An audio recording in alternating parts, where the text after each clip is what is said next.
House has backtracked on President Biden's claim that Hamas beheaded and mutilated Israeli babies, and that's according to the Washington Post.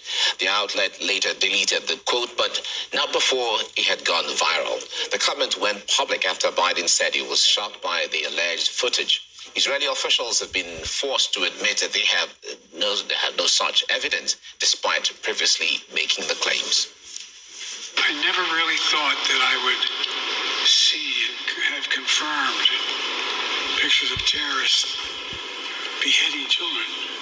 U.S. officials and the president have not seen pictures or confirmed such reports independently. The president based his comments about the alleged atrocities on the claims from Netanyahu's spokesman and media reports from Israel. In the midst of this very emotive violence in the Middle East, brutality being seen on both sides, it's important to understand how media and messaging and language can be used to sway public opinion. And I suppose whenever you see American presidents talking about dead children or babies or suffering of this type, sometimes it precedes American military action, and we've seen that before. And I'd like to point out to you a particular CBS program, 60 Minutes program, which was aired just after the Iraq War, which pointed out how a testimony about babies being pulled from incubators by Iraqi troops during the invasion of Kuwait and left on the floor to die, which was allegedly made by an innocent 15-year-old girl who just so happened to be in the hospital or volunteering there or working there or visiting her sister there. It really worked to copper fast in American public support and political support for the actual invasion of Kuwait. We can have a look at that right now. My name is Naira, and I just came out of Kuwait.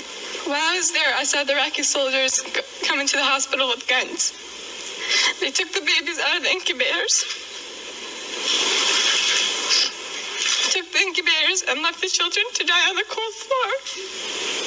Thrown out of the incubators. President Bush repeated the incubator story at least 10 times in the following weeks. Babies pulled from incubators and scattered like firewood across the floor.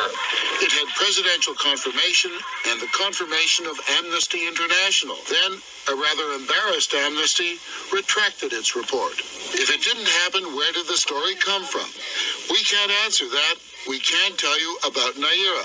She was no ordinary witness. She's a member of the Kuwaiti royal family, related to the Emir of Kuwait. And when she testified, her father was sitting close by. He's Sheikh Saud Nasir al-Sabah, Kuwait's ambassador to the United States. It turned out, after an investigation in the media, actually, that this girl who was giving the testimony wasn't just some random volunteer or visitor to the hospital who'd made this very emotive, passionate speech, talking about babies cast onto the floor, stolen incubators, very emotive language.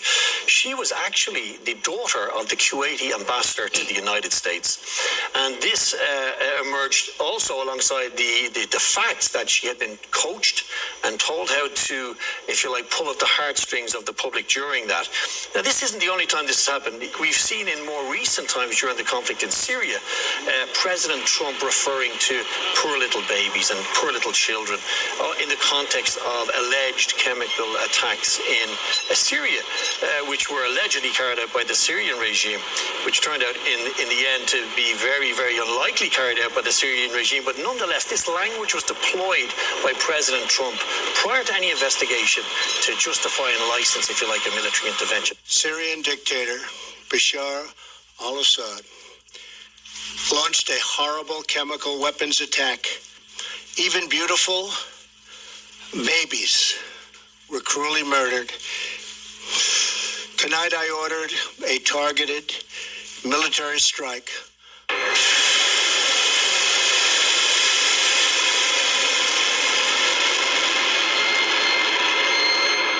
So again, critically important to remember the context here. The Syrian government absolutely rejected that they were behind these chemical weapon attacks.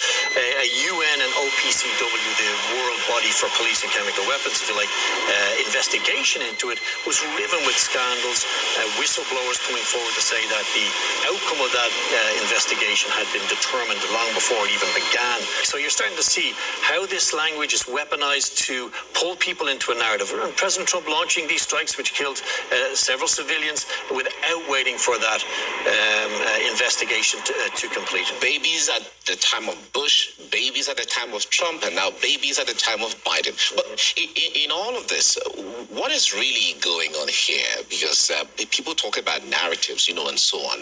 What more do we know about what's going on? Well, about this particular allegation about decapitated, beheaded babies, we still have no actual, tangible, reputable evidence from a non-aligned independent source.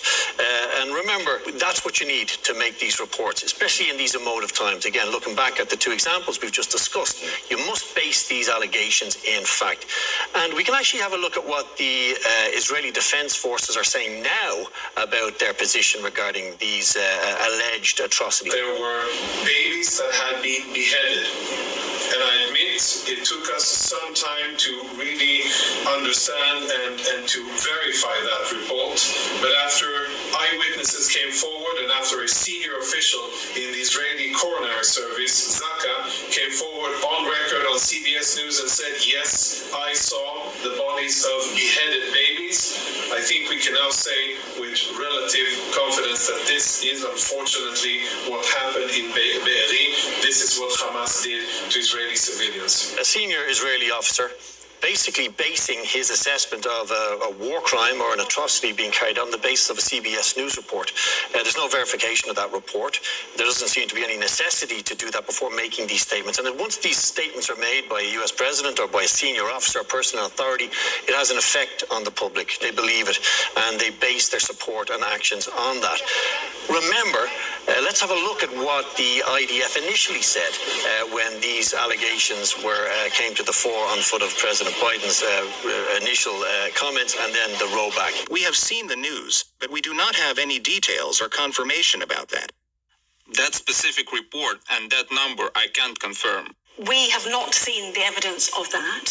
We have asked the Israeli Defense Forces, the IDF, 3 times to confirm those numbers. They have not yet. Crucially important for people to be wide awake to this, particularly in the context of previous,